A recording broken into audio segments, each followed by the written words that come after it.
Pronto, pode iniciar. Então, boa noite, né? Vamos dar continuidade à nossa matéria aí sobre ecologia. E hoje falando um pouquinho sobre os biomas brasileiros, né? O Brasil, ele é um país de grandes dimensões, né? E ele tem uma diversidade ambiental muito grande, né? E isso se dá pela variedade, né, de influência que a gente tem de alguns fatores, né? Por exemplo, em relação ao clima, né, tem locais que são mais frios, locais que são mais quentes, né? Então a gente encontra essa diversidade no mesmo país, no mesmo território. A questão geográfica, né, geológica, né, a gente vê diferença de por exemplo, de solo, né? Em determinadas regiões é um solo mais pobre, né? Em determinadas regiões tem um solo mais rico, mais produtivo, né? Então, isso vai ter como características de cada região. A questão de temperatura, né? Os índices de pluviosidade, né? Que é a questão das chuvas, né? Tem local que chove mais, local que chove menos. As questões das correntes marítimas também.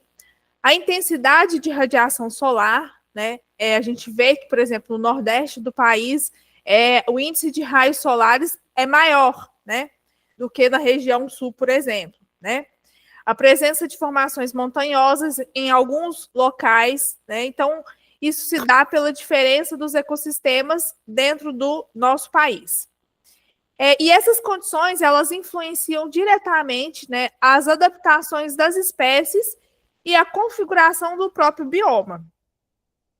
Então, dentro do nosso país, né, nosso território, nós temos aí 6 grandes biomas terrestres, né, que têm características próprias e de acordo com as fisionomias locais ali.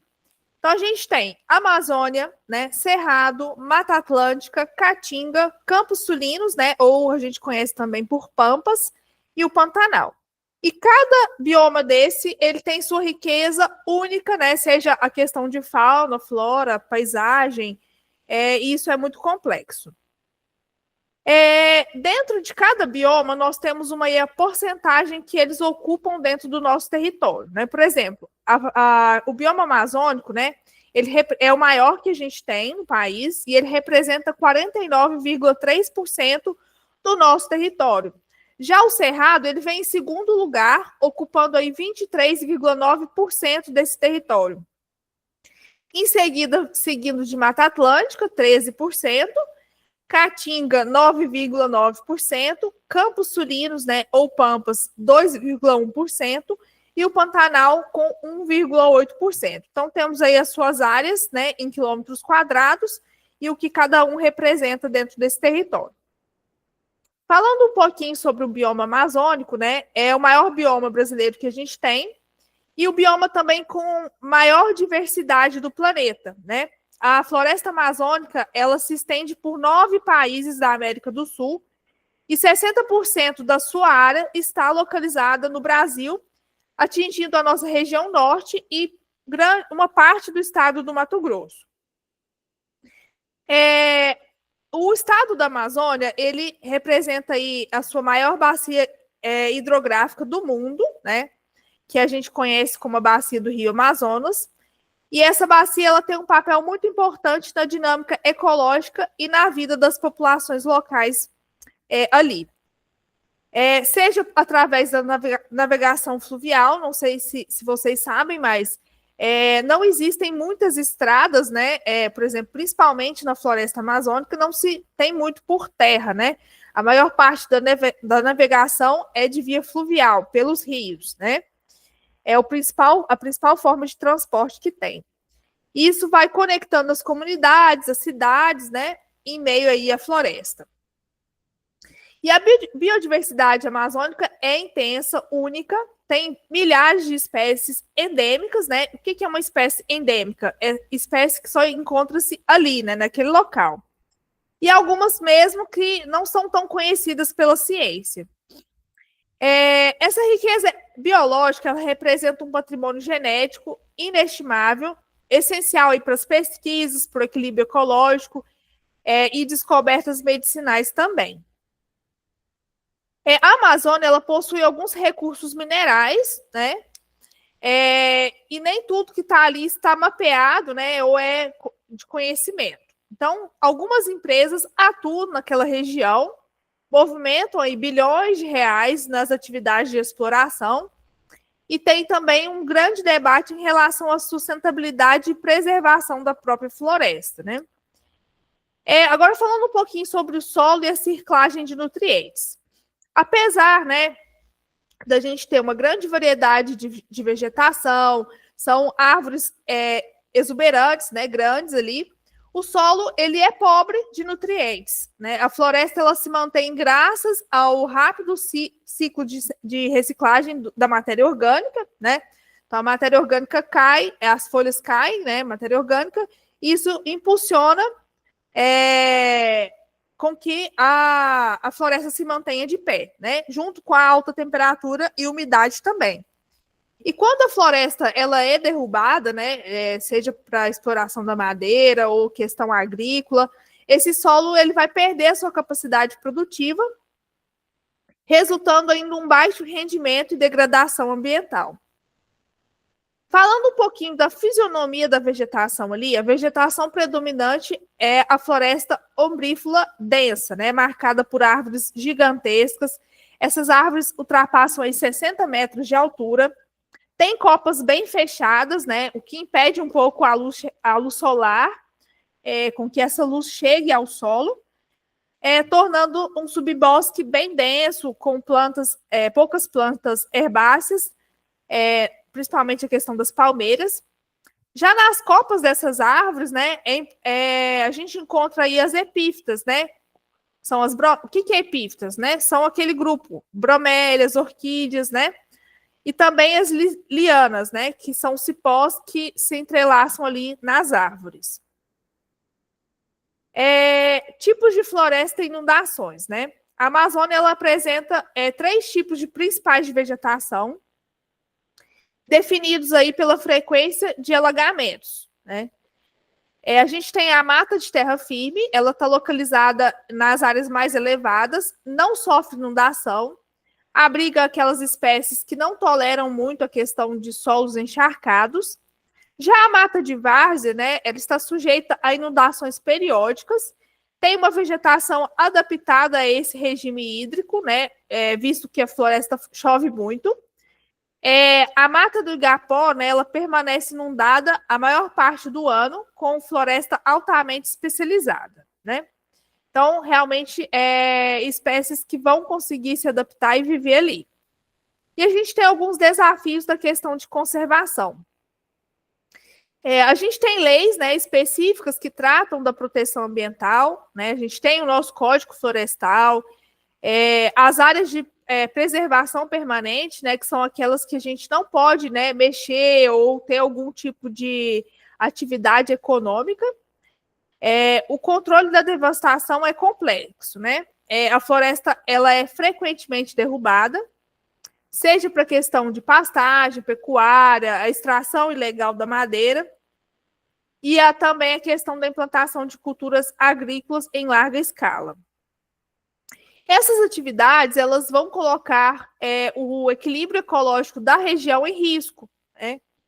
Então, a gente demanda de ações urgentes, seja de fiscalização, educação ambiental, desenvolvimento sustentável, que a gente sabe que não é fácil, né? Porque essas áreas, geralmente, elas se tornam, vamos dizer assim, meio perigosas, né? Então, é tudo ilegal, né? A gente sabe que a questão da exploração é bem complicada. Agora, falando um pouquinho sobre o bioma cerrado, né, que a gente conhece aí como a savana brasileira, o cerrado a gente sabe que é o segundo maior bioma do Brasil, ele ocupa aí 24% do nosso território nacional, e ele está mais localizado na região central do país, né? É um ecossistema rico também em biodiversidade e também um dos mais ameaçados. Como que é a vegetação do Cerrado? A paisagem do Cerrado é marcada por uma vegetação baixa, né? Com árvores aí até 20 metros de altura. Os seus caules são retorcidos, folhas espessas, né? Presença também de plantas herbáceas, gramíneas, né, que cobrem a extensa área da região aí. Embora, né, a vegetação pareça, né, uma resposta à escassez de água, ela, na verdade, é uma adaptação à pobreza do solo, né? O solo do cerrado é ácido, pobre em nutriente e possui alta concentração de alumínio. Alumínio é um elemento tóxico, né, para as plantas, e ainda assim, a flora local ela desenvolve estratégias para sobreviver nesse ambiente mais hostil. Uma coisa que eu quero falar, a questão das árvores do cerrado, da mesma forma que elas têm 20 metros de altura, suas raízes também são compridas, né? Justamente porque a gente tem grande período de seca, né? E através dessas raízes que a planta consegue sobreviver, né? Infiltrando até no lençol, essa água consegue puxar a água e sobreviver nos períodos mais de seca. Né? A questão das cascas, né, das árvores do cerrado são mais grossas, né, justamente também pelo período de seca, que é mais propício a queimadas. Né? A gente vê que nesse período é muito complicado, o pessoal não tem muita consciência, né, e acaba pegando fogo aí. E isso é uma adaptação das espécies, né, para a própria sobrevivência mesmo. Também temos a questão do fogo como um elemento natural. Durante a seca, né, o cerrado ele passa por queimadas, algumas naturais, né, que fazem parte do ciclo ecológico do bioma. E muitas espécies, elas possuem adaptação ao fogo, né, como resina protetora, semente com casca mais dura, né, algumas que só germinam após o calor intenso, né? Então esse processo ele ajuda a renovar a vegetação e também manter o equilíbrio ecológico aí.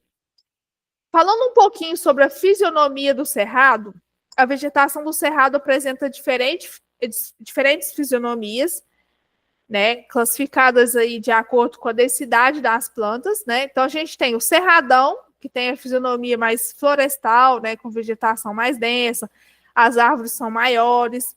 Temos o cerrado sujo, né, que é uma vegetação intermediária, com arbustos e árvores espaçadas. Temos a questão do cerrado limpo, que tem como predominância as gramíneas, né?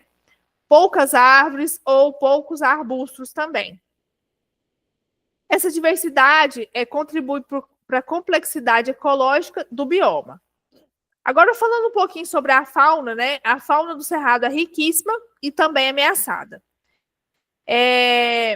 Algumas espécies são endêmicas, né? Vivem somente nessa área. E o cerrado ele é conhecido como hotspot mundial, né? Que é uma área que é rica em espécies, mas está ameaçada. Então, ele é considerado uma prioridade global aí na questão de conservação. Como que é a questão da agricultura e os impactos ambientais, né? Até 1950, o cerrado ele era pouco explorado, né? Devido à sua fertilidade do solo, né? E com o avanço da soja lá no sul do Brasil, né, o governo passou a incentivar a ocupação dessa região, oferecendo benefícios e fiscais e econômicos também aos produtores rurais. E aí a introdução da calagem, né, veio essa introdução, que é uma técnica que corrige o pH do solo, neutraliza o alumínio e torna esse solo possível a cultivo em larga escala.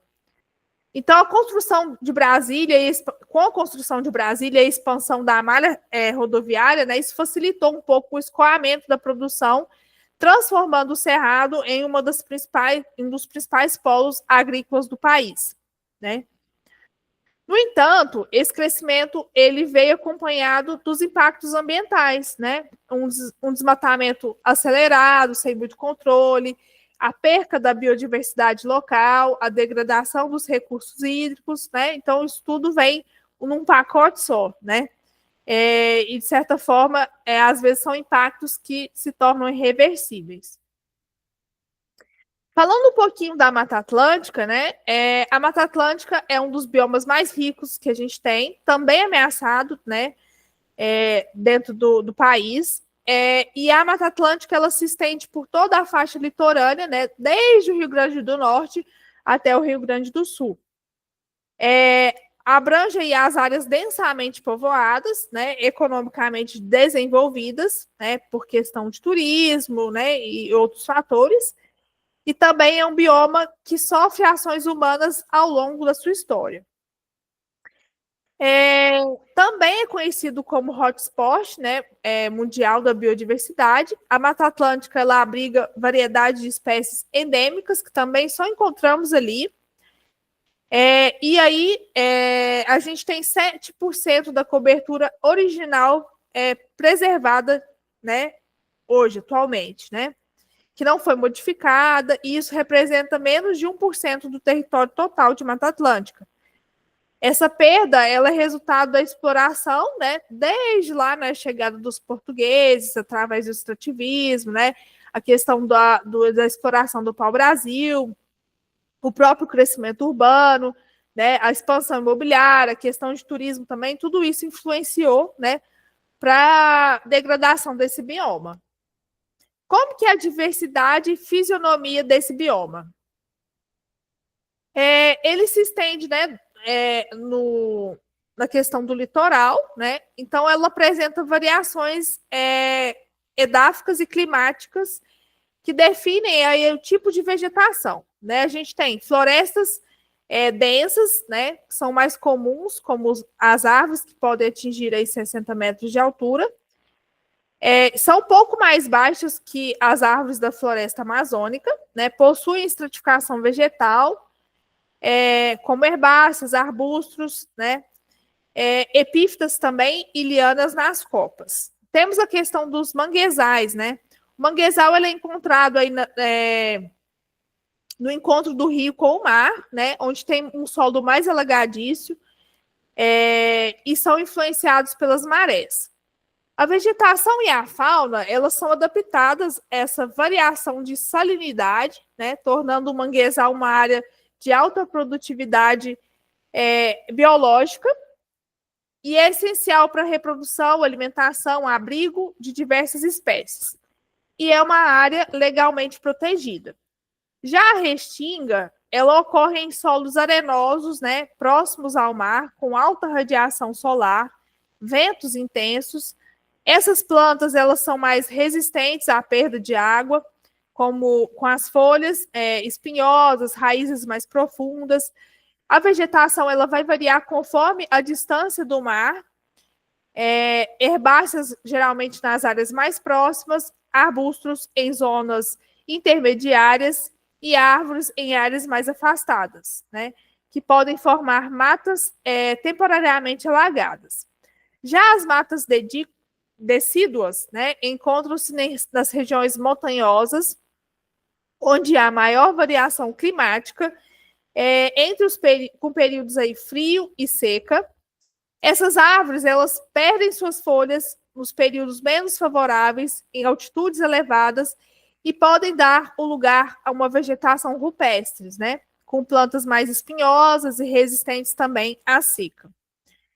Temos as matas de araucárias, né, que é mais típico da região sul, de áreas altas, frias.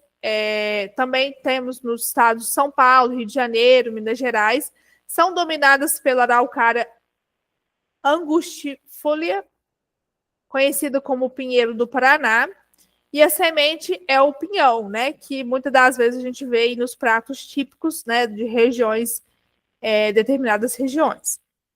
A questão das pressões e desafios, né?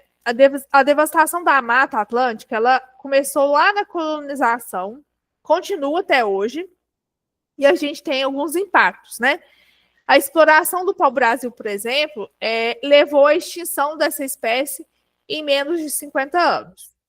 A expansão urbana desordenada, né, especialmente nas regiões costeiras, a pressão imobiliária que ameaça as áreas remanescentes e ecossistemas frágeis, e apesar dos avanços políticos, né, de conservação, leis, né, a criação das unidades de conservação, iniciativas de reflorestamento, esse bioma ele também enfrenta grandes desafios para se preservar aí. Falando um pouquinho da Caatinga, né? A Caatinga é o único bioma brasileiro que é exclusivamente brasileiro.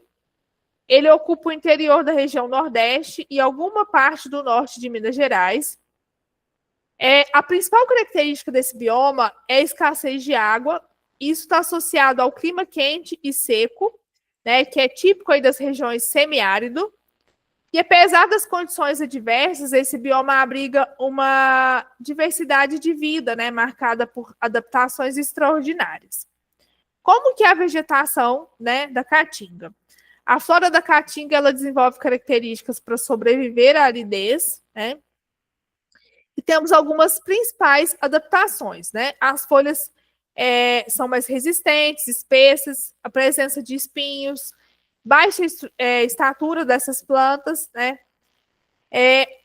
A perda das folhas durante a seca, reprodução sincronizada no período das chuvas.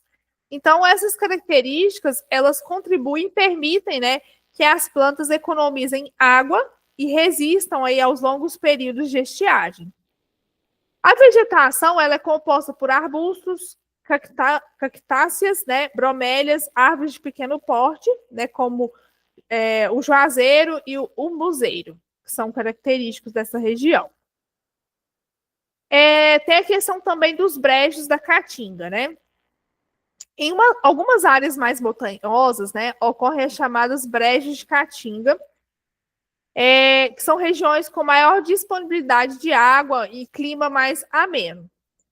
Esses ambientes, eles funcionam como refúgio ecológico, né? Eles vão abranger uma diversidade maior de espécies, vegetação, animais. Muitas delas também são endêmicas, né? Vivem somente nessa área. Como que é a questão da fauna, né? A fauna da Caatinga, ela inclui desde mamíferos, aves, répteis, insetos, que estão adaptados, né, a essas condições, ao calor, escassez de água. Um exemplo que a gente tem de espécies da Caatinga é a questão do gato do mato e o tamanduá mirim, né? Asa branca também, sabiá, são exemplos que a gente tem de riqueza biológica dessa região. E é um pouco menos estudado em comparação com outros biomas que a gente tem no país, né? Quais são os impactos ambientais, né, que a gente tem na Caatinga? A agricultura, né, principalmente a questão da cana-de-açúcar, extração de madeira, expansão de pastagem, contribuem também para a degradação do solo, risco de desertificação, agravado pelo uso inadequado dos recursos naturais. Essas atividades elas vão comprometer a sustentabilidade desse bioma, né? E aí a gente precisa de políticas públicas que sejam eficazes para a conservação e uso racional desses recursos.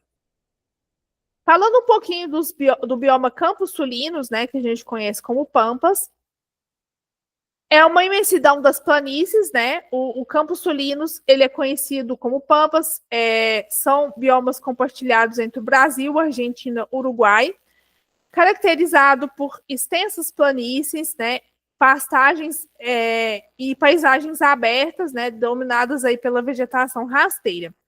No Brasil, esse bioma ele está presente principalmente no estado do Rio Grande do Sul. A questão da vegetação, a vegetação é típica dos Pampas, é composta por gramíneas, plantas herbáceas, estão adaptadas ao clima temperado, né, e a topografia plana desse local.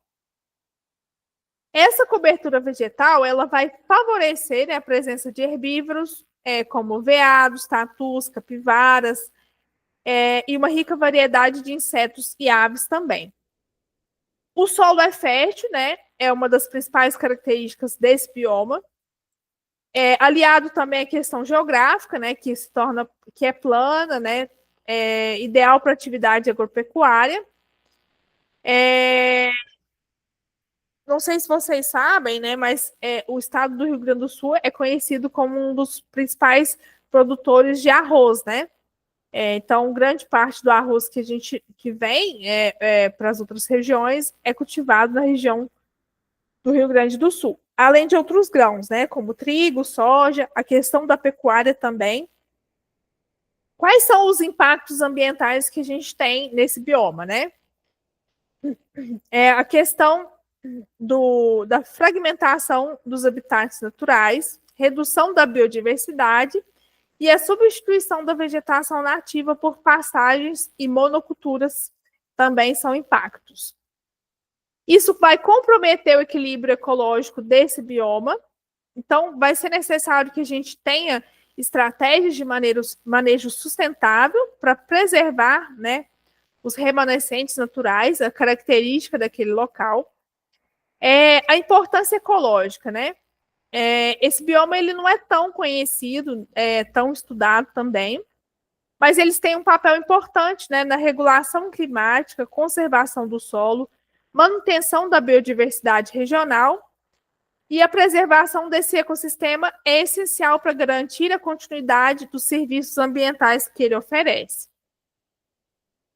Falando um pouquinho do Pantanal, né? O Pantanal ele é uma das maiores áreas alagáveis contínuas do planeta, né?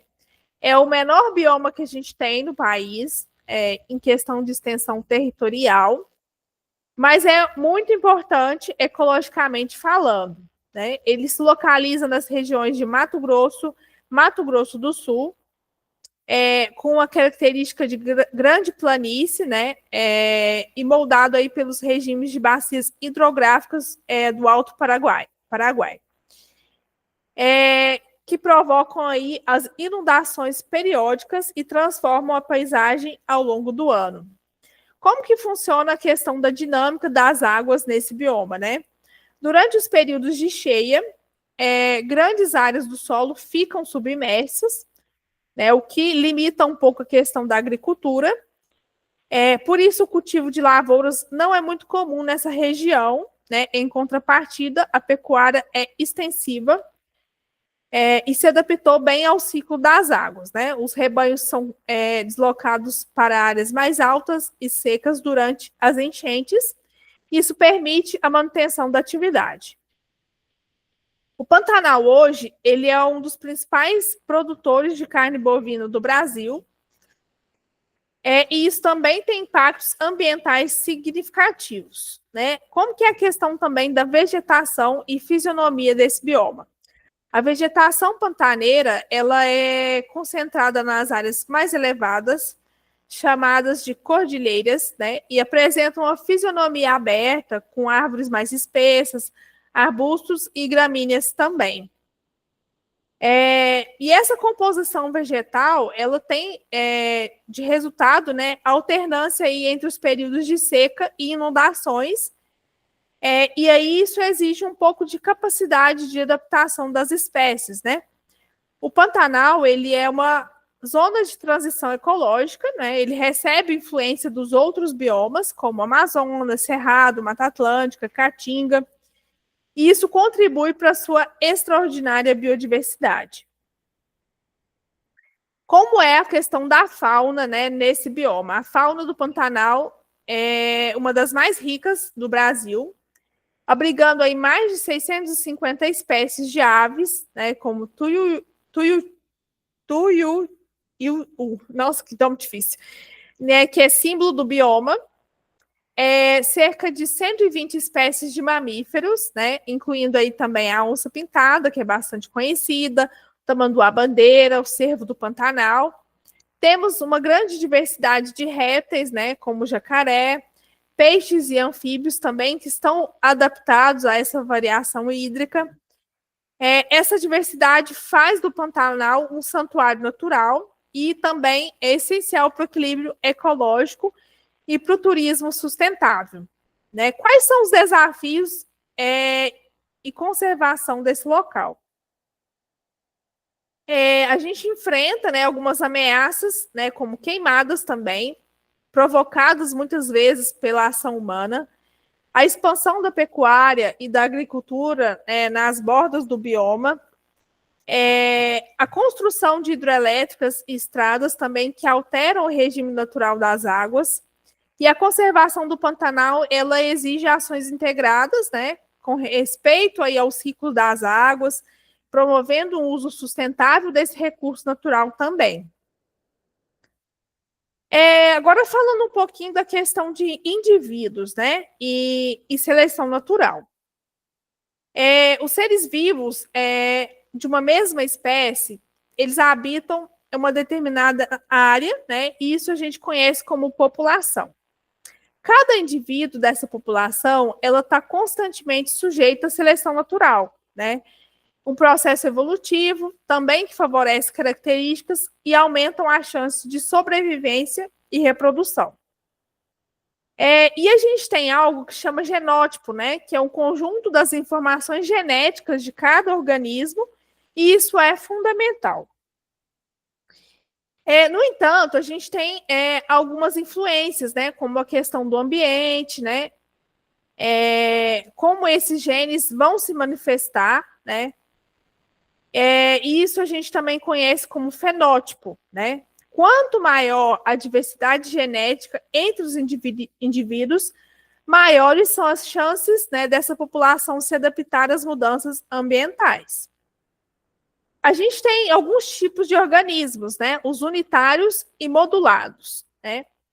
A gente tem na natureza organismos com estruturas bem definidas, né, como o caso dos vertebrados, e outros com formas mais complexas e difíceis de delimitar, como os corais, né?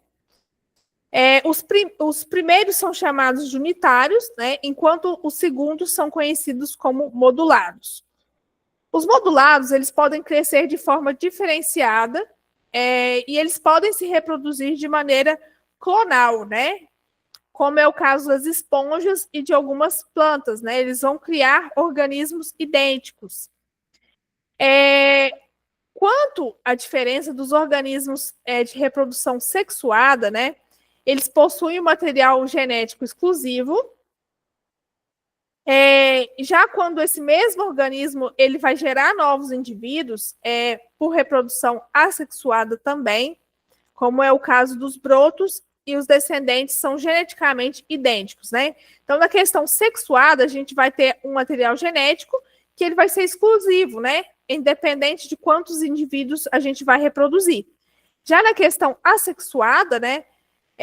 Esses indivíduos são geneticamente idênticos, né? Embora, né, a reprodução assexuada ela permita o rápido crescimento populacional, ela não contribui para a variabilidade genética, né? E a variabilidade genética é essencial para a sobrevivência ao longo prazo das espécies, né? Falando um pouquinho sobre sobrevivência e reprodução, na natureza, os organismos têm dois propósitos principais, né? Que é sobreviver e se reproduzir. E para que ocorra sobrevivências, eles desenvolvem estratégias, né? Como capturar a presa com mais eficiência, escapar dos predadores, né? Já para a reprodução, eles dependem da sua capacidade reprodutiva e da probabilidade de encontrar também um parceiro que seja adequado. E a gente tem também as estratégias reprodutivas R e K, né? As espécies, elas adotam as diferentes estratégias reprodutivas, né? A gente tem os R estrategistas, né? Por exemplo, a gente tem como exemplo dos R estrategistas os insetos, né? Onde eles produzem uma grande quantidade de descendentes com baixo investimento energético, o desenvolvimento rápido e não há cuidado parental, né? Ou seja, o filhote ele nasce e ele se vira sozinho, né? E isso vai alterar a taxa de mortalidade dos filhotes, né? Já que não tem aquele cuidado dos pais. Já os K-estrategistas, né?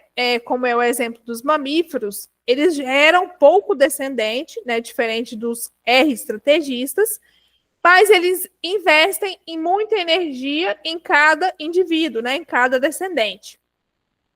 Os filhotes, eles vão receber cuidados, né, durante a gestação, após o nascimento. Isso vai aumentar a sua chance de sobrevivência. Como que funciona a dinâmica populacional, né? A velocidade de reprodução, ela vai influenciar no crescimento da população. As espécies que se reproduzem mais rapidamente, elas tendem a formar Populações grandes em pouco tempo, mas também elas vão enfrentar a questão de altas mortalidades. Já aquelas que reproduzem de forma mais lenta, elas vão apresentar crescimento populacional gradual, né, com maior estabilidade ao longo do tempo. Falando um pouquinho sobre ciclo de vida, né, desde o nascimento até a extinção. Dentro da natureza, né, a gente tem os seres vivos que eles vão percorrer uma jornada, né? Eles vão nascer, crescer, se reproduzir e morrer. E entender que esse ciclo ele é fundamental, isso faz com que a gente compreenda como as populações vão se comportar, né? Como podemos intervir e, por exemplo, na questão também de controle de pragas, né? E ao estudar o ritmo de vida dos organismos, a gente consegue identificar suas estratégias de sobrevivência, né? Quais são os pontos mais vulneráveis da sua espécie, né? A gente pode prever que essa população ela evolua ao longo do tempo, por exemplo, né? Saber também quando um organismo nasce, quanto tempo leva para atingir a fase reprodutiva, né? Por quanto tempo a gente vai permanecer fértil, né? Qual a expectativa de vida? Isso nos dá, né, pistas, né, para a gente entender um pouquinho do ecossistema e o equilíbrio populacional dessas espécies. Mesmo, né, os seres que pareçam imóveis, né, como é o caso das plantas, dos corais, elas têm algumas formas de se espalhar, né, pelo ambiente, seja através das sementes, dos esporos, de larvas, né? E isso tudo pode ser levado pelo vento, pela água, por outros animais, e garante que esses genes alcancem novos territórios, né? Esses movimentos eles podem gerar diferentes padrões de distribuição. Por exemplo, a distribuição aleatória, né? Sem ordem ou padrão definido, né? Regular, né? Com espaçamento uniforme entre os indivíduos. Agregada, quando os organismos vivem em grupos. E a gente tem dois conceitos também que são fundamentais. A questão da dispersão. Quando os descendentes eles se afastam dos pais, né? Por exemplo, uma planta vai gerar uma semente e aí vem o vento e faz a dispersão dessa semente, né? Isso aí é um exemplo que a gente tem que essa espécie ela vai conseguir, né, se reproduzir e ter sua população em outros locais. A questão da migração, né? Quando o indivíduo se desloca de um lugar para o outro, como é a questão das aves, né? Elas voam de uma região para outra, seja em busca de alimento, seja na questão de reprodução. E aí isso pode alterar o equilíbrio da população local e aumentar a competição também por recursos, né? Modificando a questão da dinâmica ecológica. Falando um pouquinho das populações também, né? Assim como os indivíduos, as populações elas têm alguns ciclos. Elas surgem, elas crescem e elas podem também desaparecer, né? Elas podem ser extintas. Diferentemente dos organismos, elas são reguladas por alguns fatores contínuos, né? Como nascimento, morte, imigração e emigração. A morte de um indivíduo, ela às vezes pode parecer triste, né? Mas isso é essencial para o equilíbrio populacional. Senão a gente teria uma superlotação, escassez de alimento e um colapso ecológico, né? A predação, a gente, quando fala em predação, a gente já, né, pensa que é muito cruel e tal, mas isso também é importante, né, para o nascimento e controle natural. Quando a gente fala de morte populacional, a gente está se referindo à extinção, e essa extinção ela pode ser local, né, quando uma população ela vai desaparecer da área, mas tem outras populações também, e a extinção global, né, que quando a espécie inteira desaparece, não somente um local, né. Isso ocorre mais com aquelas espécies que são raras e endêmicas, né, ou seja, só tem naquele determinado local. Como funciona a questão do crescimento populacional, né? Se aquela população ela encontrar os recursos abundantes, né, poucos obstáculos, ela vai crescer rapidamente. Né? Um exemplo que a gente tem aí são os ratos, né? O rato, quando ele encontra um local abandonado, ele vai ter comida disponível, espaço livre, né? As fêmeas vão se reproduzir de forma acelerada e essa população ela vai explodir, né? Ela vai crescer muito rápido. E quanto maior o número de indivíduos, né, maior a taxa de reprodução. Mas aí tem uma questão, como que esses indivíduos vão se manter para sempre, né? Porque em determinado momento, o ambiente ele não vai conseguir mais sustentar tantos organismos. E aí tem a questão entre o conceito de capacidade e de suporte, né? Que é o limite de indivíduos que pode manter sem colapsar, né? Quantos indivíduos eu posso ter de forma com que eu não entre em colapso, né? E mostra que o crescimento acelerado no início, e em seguida de estabilização, quando os recursos eles se tornam limitados. Temos alguns fatores que vão modificar, né, algumas questões imprevisíveis, né? Com os fatores climáticos, né? As secas, furacões, terremotos, isso também vai alterar o rumo de uma população. As mudanças também dos recursos disponíveis, né? Variação de tempo, maturação dos indivíduos jovens, né? Isso também influencia o crescimento e a sobrevivência de uma determinada espécie. A gente tem algumas interações ecológicas, né? Imagina, né, qualquer ser vivo, né? Quanto tempo esse ser vivo ele vai conseguir viver de forma isolada, né? Quase nunca. Mesmo que esse indivíduo ele não viva em grupo, né, sociedade, não esteja tanto em contato com outros seres, seja através da competição de alimento, abrigo, reprodução, deixando também resíduos que afetam o ambiente ao redor.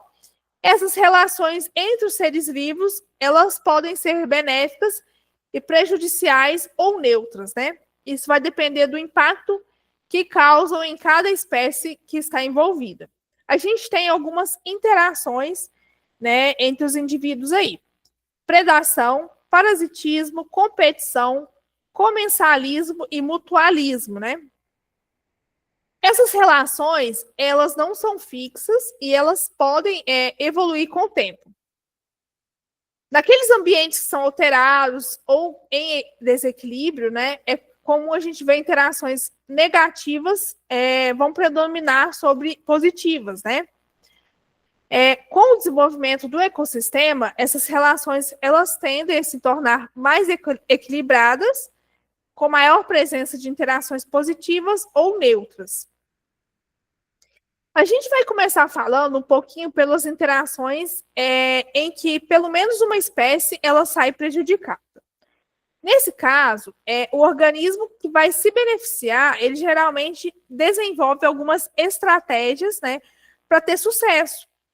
Enquanto o outro, ele precisa encontrar formas para resistir, né, escapar, ter táticas ali. E na natureza, todos os seres, eles precisam se alimentar e muitos desses seres, eles acabam sendo alimento para outros seres, né? E os principais grupos que a gente tem de consumidores são os predadores, herbívoros e parasitas.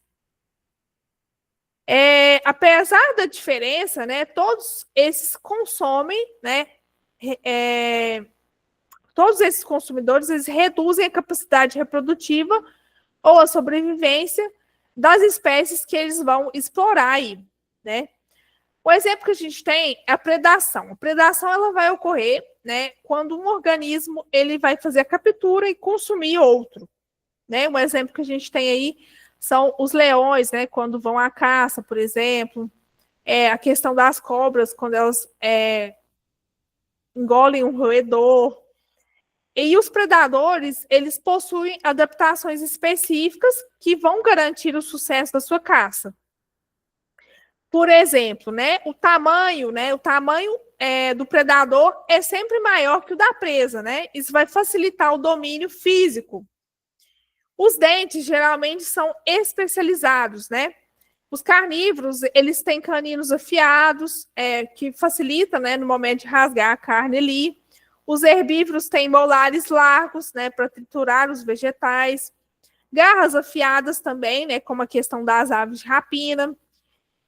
As mandíbulas são flexíveis, né, como a questão das cobras, né, que isso faz com que elas engulam, né, suas presas maiores.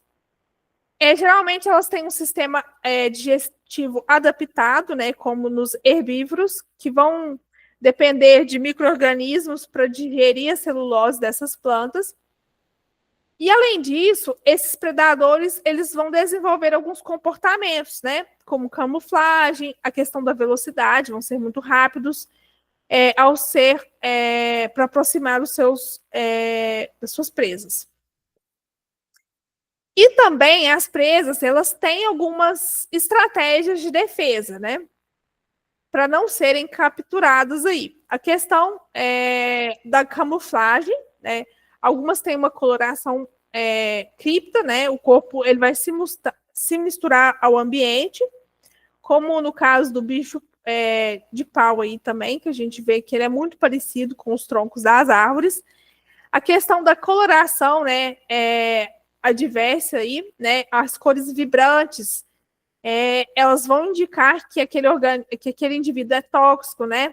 Ou que ele tem um sabor desagradável, né? Como a questão dos sapos coloridos ou abelhas também. O ciclo do predador e presa, né? Quando a gente tem muitas presas disponíveis, os predadores eles vão encontrar um alimento fácil, né? E as populações dos predadores vão crescer. Mas conforme as presas vão diminuindo, os predadores também enfrentam uma escassez, né? Que levam também à redução da sua população. Com menos predadores, as presas elas vão voltar a se multiplicar e o ciclo recomeça, né? É uma cadeia. Embora essa relação pareça simples, né? Muitos outros fatores também vão influenciar a população, né? Como a questão da disponibilidade de alimento, a concorrência com outras espécies, né? Eventos imprevisíveis, né? Como a questão dos desastres naturais.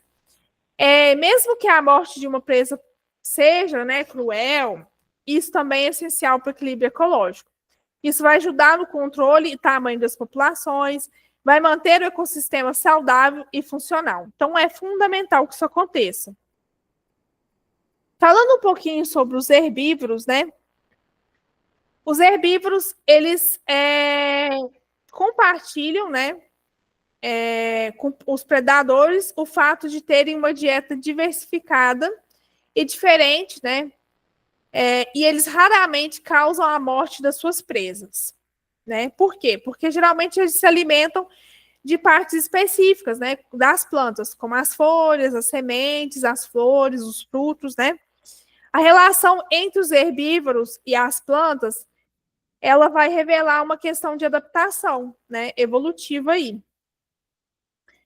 Especialmente na questão química e morfológica, né? A produção de taninos, né, por exemplo, é uma substância que torna os tecidos vegetais desagradáveis ao paladar, né?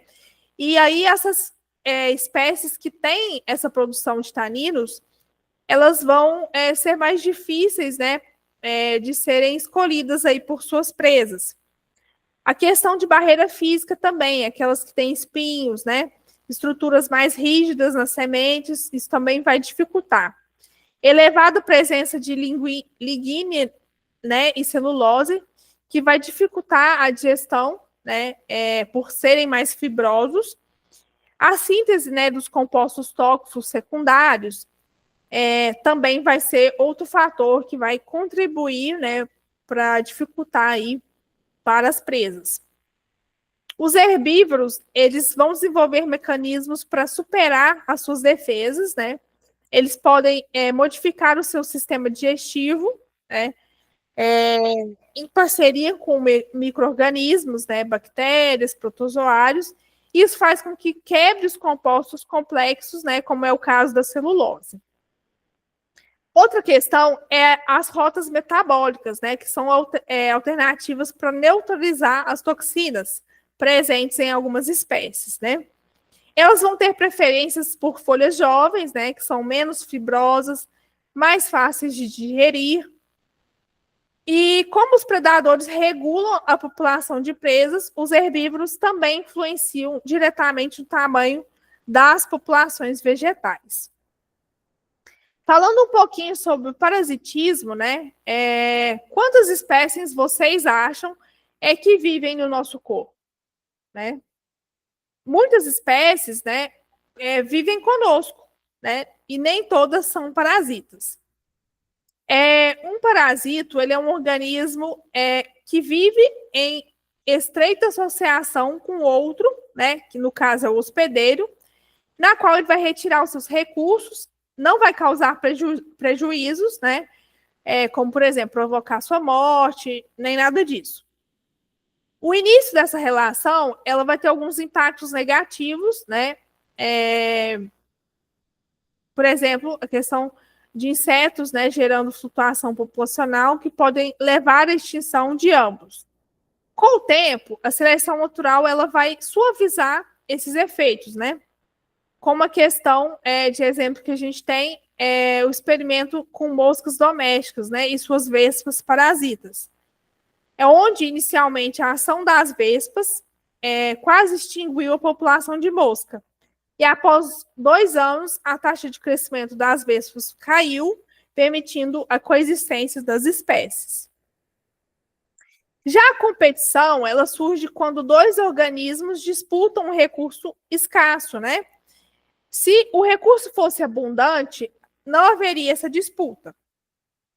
E essa interação ela vai reduzir a taxa de crescimento, de sobrevivência e reprodução desses indivíduos. Isso pode ocorrer entre espécies diferentes, né? Vai afetar a distribuição das espécies e impulsionar a evolução. Dentro de uma mesma espécie, né? Está ligado ao tamanho populacional, quanto maior a população, maior a competição. E existem 2 tipos principais: competição por exploração, um indivíduo consome o recurso, tornando indisponível para outro.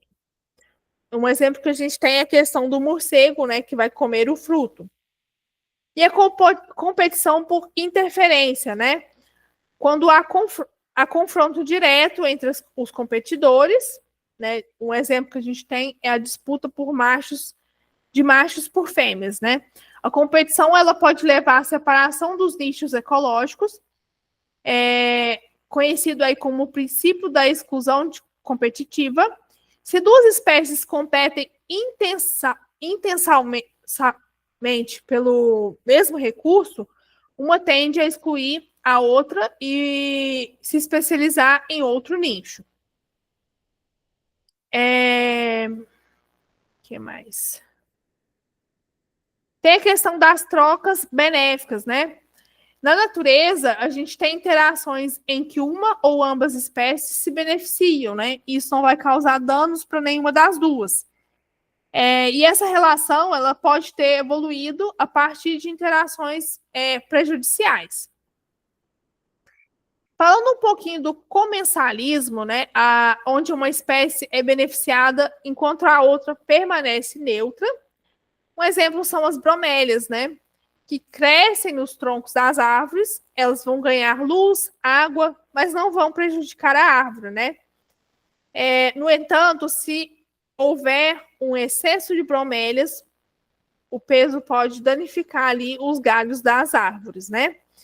Já a questão do mutualismo quando envolve o benefício de mútuos, né? Em alguns casos, a dependência entre as espécies é forte. Isso torna essas espécies inseparáveis, né? Um exemplo que a gente tem é a relação entre os machos de abelhas e as orquídeas, né? Que ao coletar os perfumes das flores, os machos realizam a polinização que vai beneficiar ambas as espécies. O mutualismo ele pode ser classificado em defensivo, trófico ou dispersivo, né? Uma espécie protege, no caso defensivo, uma espécie ela vai proteger outra em troca de abrigo ou alimento. Um exemplo que a gente tem é a questão das formigas, né, que vivem em acácias e atacam os invasores. O trófico é a troca de nutrientes, né? Por exemplo, os feijões com as bactérias fixadoras de nitrogênio, né? Plantas com fungos que facilitam aí a absorção de nutriente. Dispersos, né? Os animais que dispersam o pólen ou semente, ao se alimentarem, contribuem também para a biodiversidade. Falando um pouquinho da coevolução, né? A gente pode observar que as diferentes formas de interação dos organismos dentro da natureza torna evidente que muitas dessas espécies elas não apenas coexistem, né, mas elas evoluem em conjunto. Essa interdependência ela ocorre entre espécies distintas, né, que compartilham relações ecológicas próximas, que a gente conhece como coevolução, e trata um pouco também da questão do processo em diferentes organismos, que não trocam material genético entre si, né? São moldados por pressões seletivas, recíprocas, influenciando mutuamente suas adaptações ao longo do tempo. Um exemplo clássico de coevolução, né, pode ser visto aí na relação entre o beija-flor e as flores, né, que se polinizam aí. Muitas vezes, o alto grau de especificidade, né? Outro caso também é a questão da tênia, né? A solitária. O seu hospedeiro é o humano, né? Onde ambos influenciam aspectos de sobrevivência e reprodução no outro.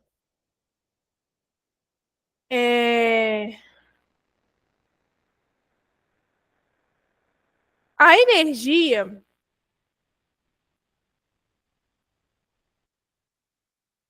Falando um pouquinho da questão de competição de exploração, né?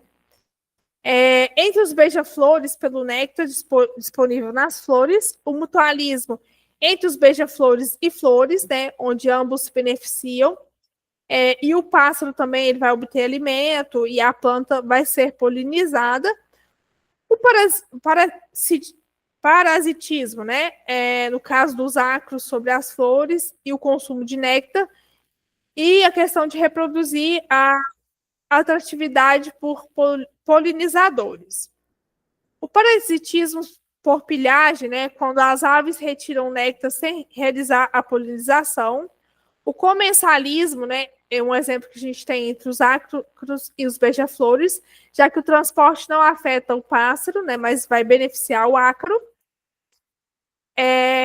Falando um pouquinho também do fluxo de energia, né? A energia é essencial para a realização de qualquer atividade biológica, assim como os organismos individuais também vão depender dela para sobreviver, né? As comunidades ecológicas, elas vão necessitar de energia para manter a sua estrutura, o seu funcionamento, e, paralelamente, a energia a necessidade de matéria, né? Os nutrientes que vão sustentar o processo vital ali, o que pode ser reciclado dentro do sistema. A energia, por sua natureza, ela vai seguir um fluxo unidirecional dentro desse sistema, onde é transformada, né, e eventualmente dissipada. Já a matéria, ela pode ser reutilizada passando por ciclos de transformação entre formas orgânicas e inorgânicas. A gente tem algumas leis da termodinâmica, né, que é a lei da conservação de energia, né, onde a energia não pode ser criada nem destruída, apenas transformada. Um exemplo que a gente tem é a questão da luz solar, ela pode ser convertida em calor, trabalho. Já a lei da entropia, né, toda transformação energética, ela implica numa perda de energia útil, e geralmente na forma de calor, tornando esse sistema menos organizado ao longo do tempo. A principal fonte de energia que a gente tem nos ecossistemas é a radiação solar, e uma fração mínima, né, menos de 2% dessa energia é absorvida pelos seres vivos, né? As plantas, por meio da fotossíntese, elas vão converter a energia luminosa em energia química armazenada na forma de glicose. Essa energia, ela pode ser utilizada ou estocada como biomassa e vai servir de base energética para muitos níveis tróficos. A biomassa é geralmente medida por unidade diária e expressa em energia e massa seca, obtida após o processo de secagem em estufa.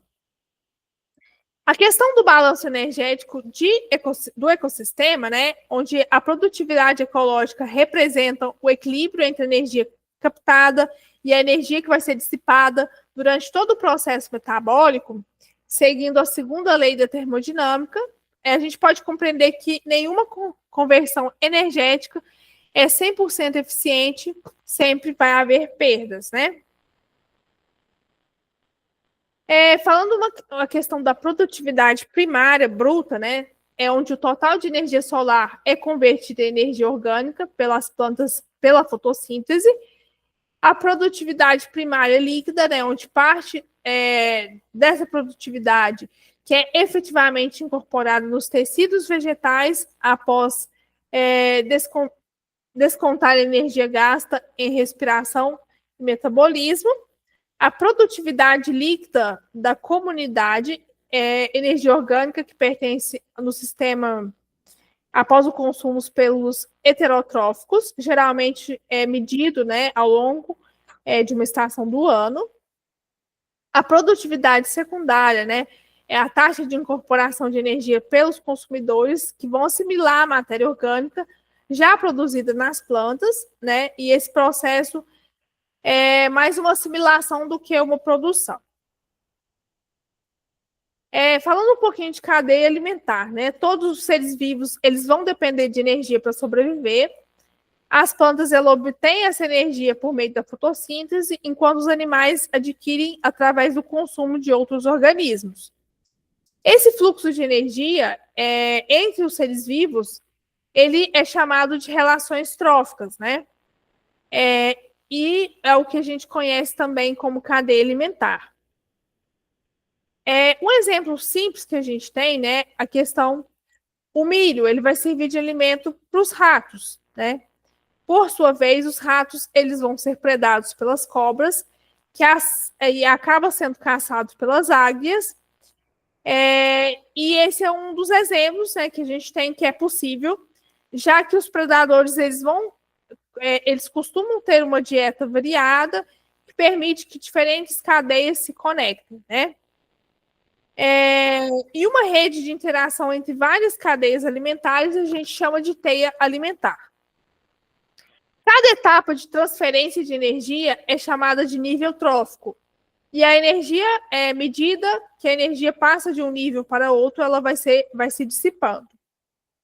O último nível trófico, ele recebe apenas uma fração da energia inicial, pois grande parte dessa energia ela foi usada pelos organismos para manter suas funções vitais, através da respiração, do metabolismo. E a energia que vai sobrar ali é armazenada como biomassa e ela pode ser consumida por outros seres, né? Através de uma pirâmide de energia, cuja a base ela representa os produtores, as plantas. No topo estreito representa os predadores finais que recebem menos energia. Falando a questão da classificação dos níveis tróficos, né? A gente tem os produtores, que são os organismos autotróficos, né, como as plantas, que vão produzir o seu alimento. Temos os consumidores, né, que são aqueles organismos que vão se alimentar de outros organismos. E a gente tem uma classificação para eles, né? Os primários, que são os herbívoros, que consomem os produtores. Os secundários são os carnívoros, que se alimentam dos herbívoros. E os terciários e superiores, que são predadores que vão consumir os carnívoros. E também temos os decompositores, né? Que são aqueles organismos que vão degradar a matéria orgânica que já está morta e vão reciclar os nutrientes. Essas relações, elas são bem delicadas, sensíveis a mudanças, né? E a remoção de uma espécie, por exemplo, ela vai desencadear um desequilíbrio. Se o predador ele vai perder a sua fonte de alimento, ele pode entrar em extinção. E, por exemplo, também se houver o aumento dos produtores, isso pode intensificar a reprodução dos consumidores primários e vai afetar também a cadeia. A gente não sabe quanto ao certo essas alterações elas partem de base ou do topo, mas a questão de estudar essas inter-relações é essencial para a gente compreender o funcionamento dos ecossistemas. A questão de energia e produtividade, né? A energia ela é um caminho único, ela é captada pelos produtores e é transferida aos consumidores. E essa energia ela vai diminuir a cada etapa, né? Isso acontece porque a energia é usada para manter o organismo vivo, né, na questão de respiração e tudo mais. E a energia produzida ela é distribuída nos ecossistemas, e isso vai ajudar a prevenir a sua vulnerabilidade e os impactos ambientais. Né? Algumas regiões do planeta elas têm alta produtividade, como a questão dos manguezais, recifes de corais, florestas tropicais. E já os ambientes marinhos, com exceção das áreas costeiras, tendem a ser menos produtivos também. Nos ecossistemas terrestres, a gente tem uma tendência a aumentar a produtividade conforme a gente se aproxima do Equador devido à disponibilidade de luz e calor, né? Nos ambientes aquáticos, essa tendência ela é observada em lagos, mas não nos oceanos, né? Onde a gente tem limitação de nutrientes, que é um fator restritivo. E também nos oceanos não chega luz solar com tanta intensidade em determinadas camadas, né? Quanto mais profundo, menor a incidência solar. Alguns fatores que limitam a produtividade primária, né? Os fatores limitantes são recursos cuja escassez vai impedir o aumento de produtividade, e eles variam entre os ambientes terrestres e aquáticos. Nos ambientes terrestres, né, o dióxido de carbono ele está presente em constante quantidade na atmosfera. Não costuma limitar a fotossíntese, né, embora o seu aumento possa acelerar o processo. Já a radiação solar, nem toda luz limitada pelo sol é aproveitada pelas plantas. A eficiência da fotossíntese, ela raramente ultrapassa 10%, e a intensidade da radiação ela vai variar conforme a sua latitude, né? A água, ela também é essencial no processo celular. A sua escassez, ela é crítica, né? Em regiões úmidas, em sistemas irrigados, a gente pode ver que a produtividade é maior. As plantas de ambientes áridos, né, como os cactos, né, eles têm que ter adaptações para conseguir se conservar, né, sobreviver. A questão das águas nos tecidos, né, como de reserva, e a fotossíntese, né, no tipo que ocorre à noite para evitar a perda de evaporação. Já os nutrientes são fundamentais para o metabolismo e estrutura vegetal. Os solos pobres, eles têm nutrientes reduzidos e questão de taxa fotossintética também. O nitrogênio e o fósforo são os mais importantes nesse contexto. Falando um pouquinho sobre a questão dos ambientes aquáticos, né? A luz solar ela vai penetrar apenas nas camadas superiores da água, o que a gente conhece como zona iluminada ou zona ufótica, né? Onde ocorre a fotossíntese. E abaixo dessa zona, a gente tem a zona afótica, né? Onde a luz solar não chega. Já o nutriente, né? Os fosfatos, nitritos, são os principais. Os lagos, eles vão acumular nutrientes através de erosão nas margens. E os rios, eles vão variar conforme a velocidade da água, né? Já os mares, eles vão receber nutrientes das águas continentais e das chuvas. As regiões costeiras, elas são mais produtivas, né? E nos oceanos a produtividade também é maior nas áreas de ressurgência, né? Onde as correntes marítimas, elas trazem os nutrientes do fundo. Falando um pouquinho sobre a eficiência ecológica, né? Como que a energia é aproveitada. A energia disponível, ela vai diminuindo à medida que passa de um organismo para outro. Isso falei anteriormente, né? Porque o organismo ele vai usar essa energia também para se manter, né? E a eficiência ecológica ela mede o quanto de energia é captada e convertida em biomassa, seja pelas plantas, através da fotossíntese, pelos animais, através da sua alimentação. A gente tem alguns tipos de eficiência, né? Eficiência de assimilação, que é onde a porcentagem de energia ingerida é absorvida pelo organismo. Eficiência de produção líquida, né? A porcentagem de energia assimilada é usada para crescimento e reprodução e armazenamento. Eficiência de consumo, né? A porcentagem de energia disponível em um nível trófico que é efetivamente consumida pelo nível seguinte, né? Eficiência de níveis tróficos, né? A gente tem o resultado da multiplicação, onde a gente vai estimar, né, que essa eficiência total seja de 10%. Um pouquinho sobre a ciclagem de nutrientes, né? Como os nutrientes, né, a gente pode parar para pensar como os nutrientes compõem o nosso corpo. Todos os seres vivos, né, desde os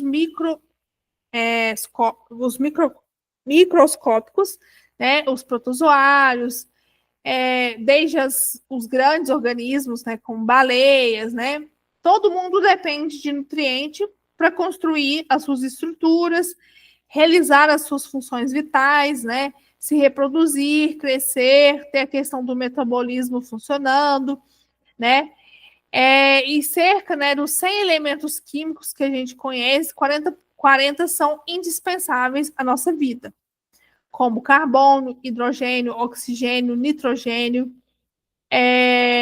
magnésio, né, também é necessário.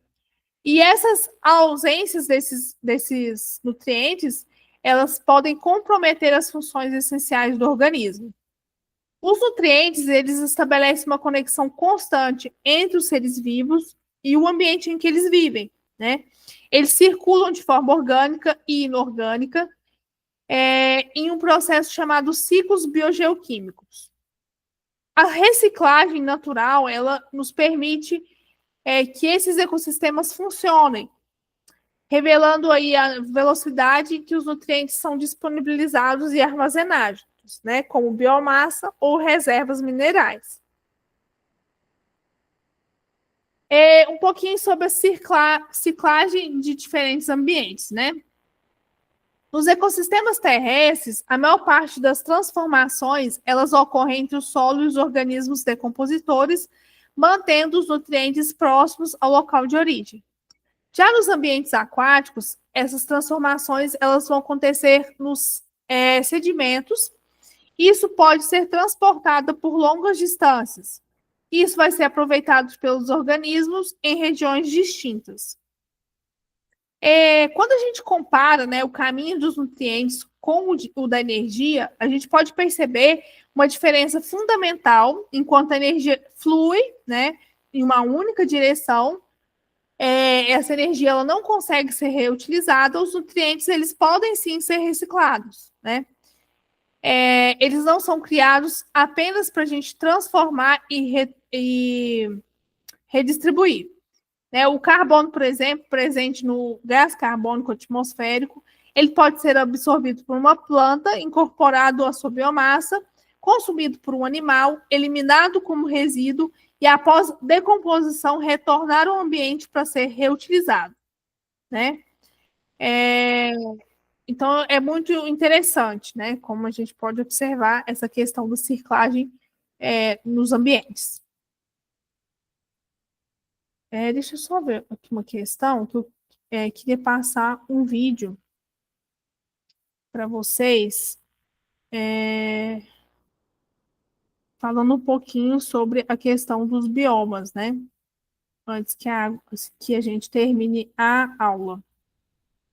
Todo mundo está vendo a minha tela?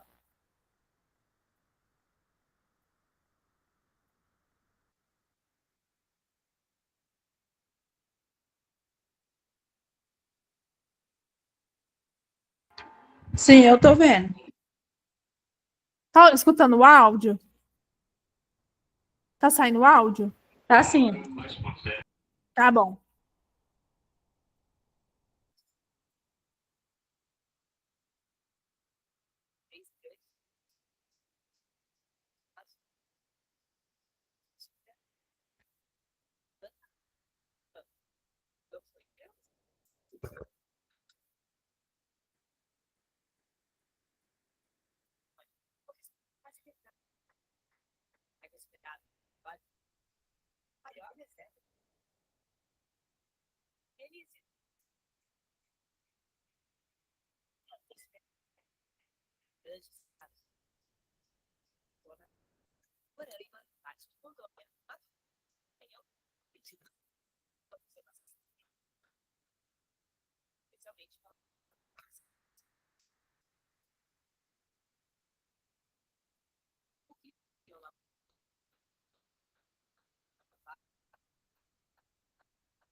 Samanta, não tá saindo áudio?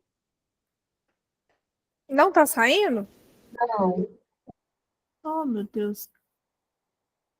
Deixa eu voltar aqui na como que eu compartilho com o áudio.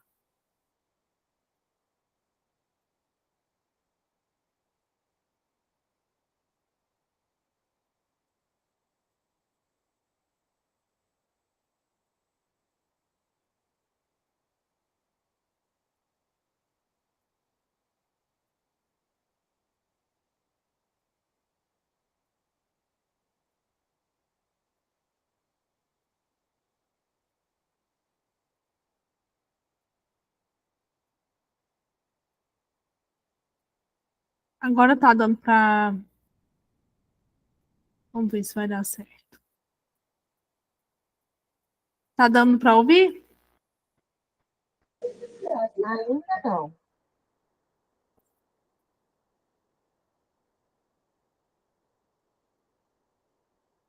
Engraçado.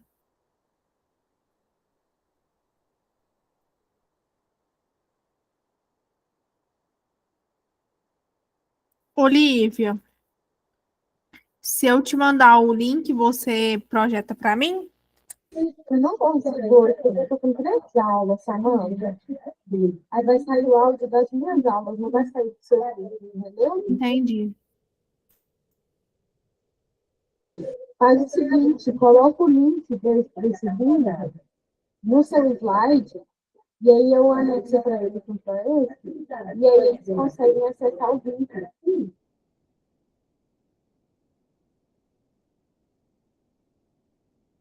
Aqui fala que eu tenho que compartilhar uma guia, mas eu já compartilhei uma guia pra sair, sabe?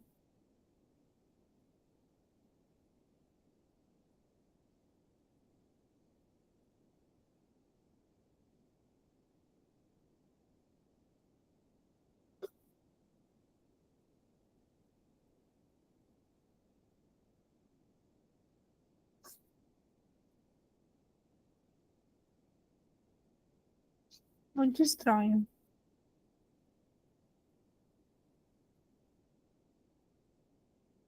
Então, eu vou colocar o link no material e vocês assistem o vídeo. Pode ser? É se você colocar no slide que você parou, eles conseguem acessar pelo material. Entendi, tá bom.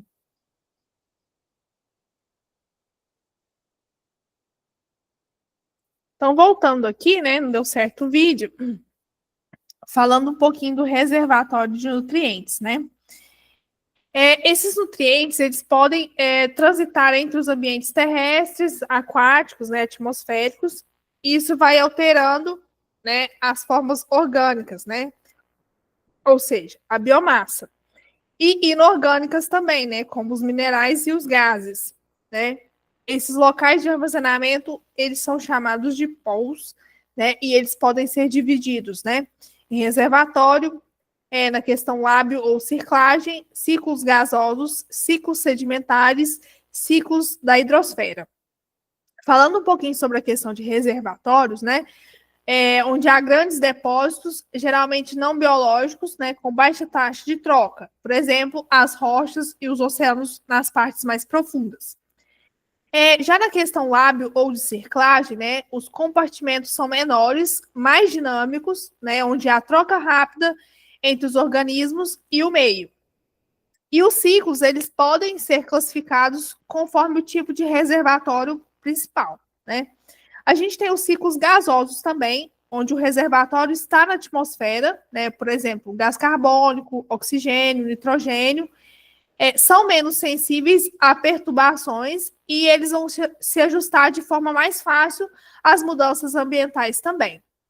Já os ciclos sedimentares, né, o reservatório está nas rochas ou nos solos, né? Um exemplo que a gente tem são os calcários, o cálcio, né, o potássio, que são mais vulneráveis à alteração do local e podem permanecer ali inativos por longos anos, né, longos períodos aí.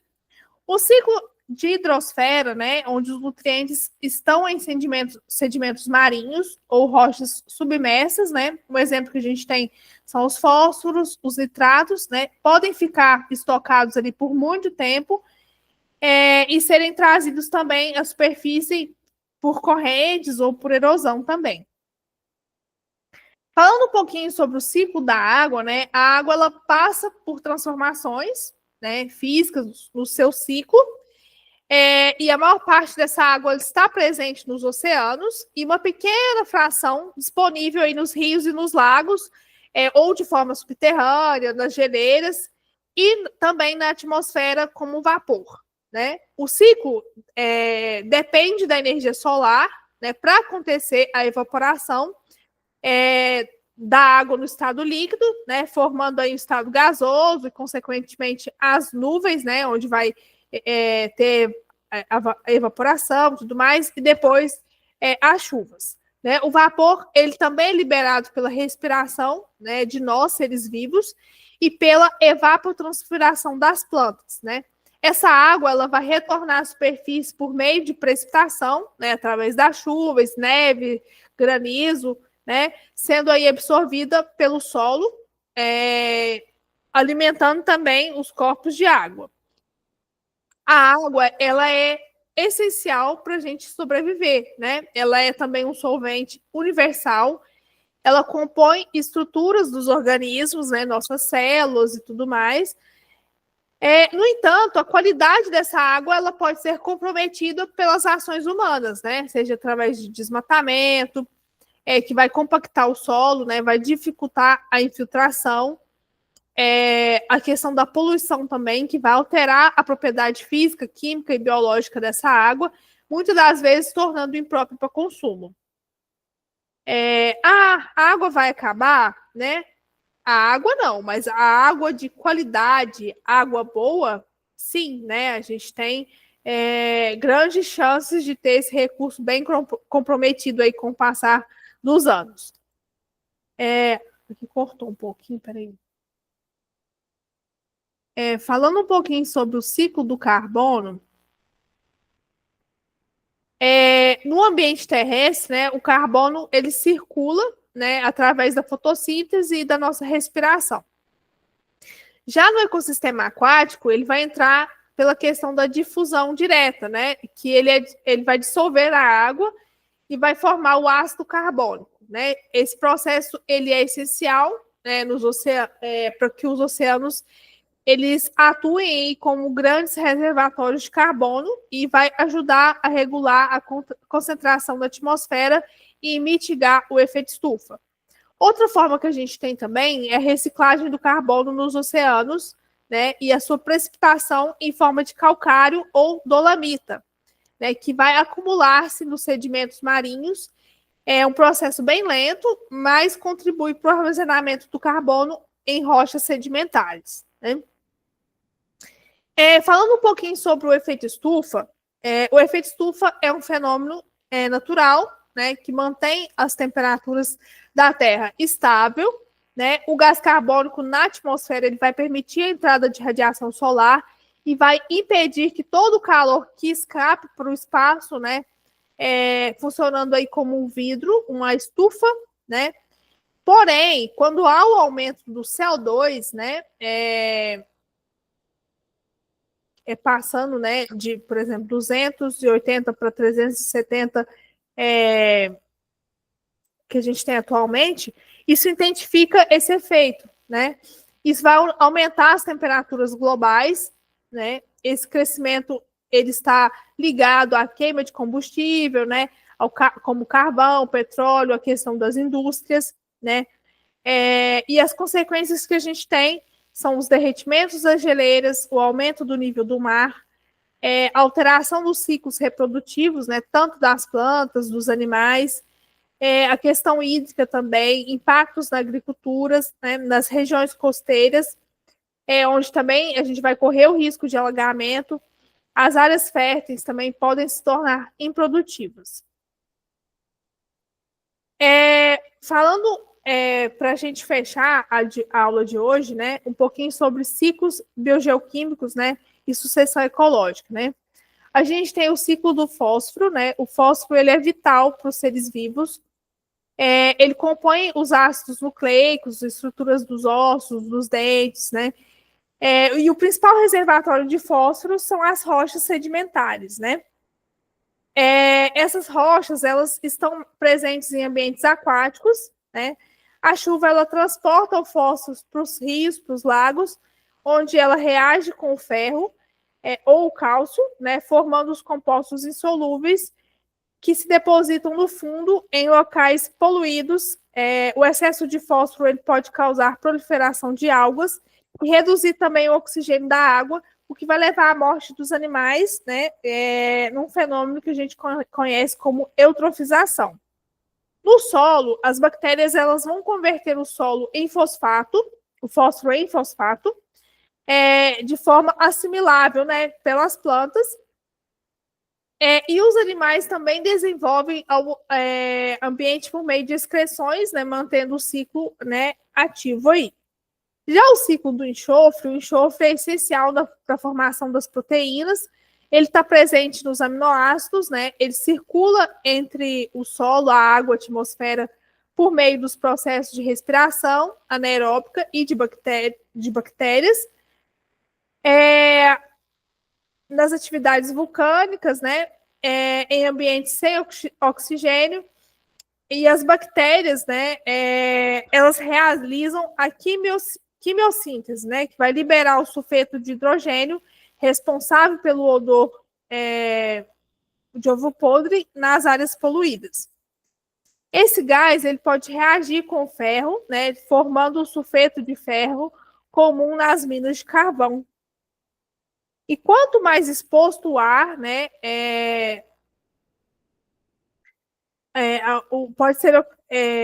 o enxofre ele pode ser oxidado em sulfato, que ao se misturar com a água atmosférica forma o ácido sulfúrico, né, que vai contribuir também para a questão da chuva ácida. Eu vou deixar esse material, pessoal, com a Lívia, ela vai postar para vocês, e a gente continua na próxima aula. Eu queria agradecer, né? E é isso. Muito obrigada.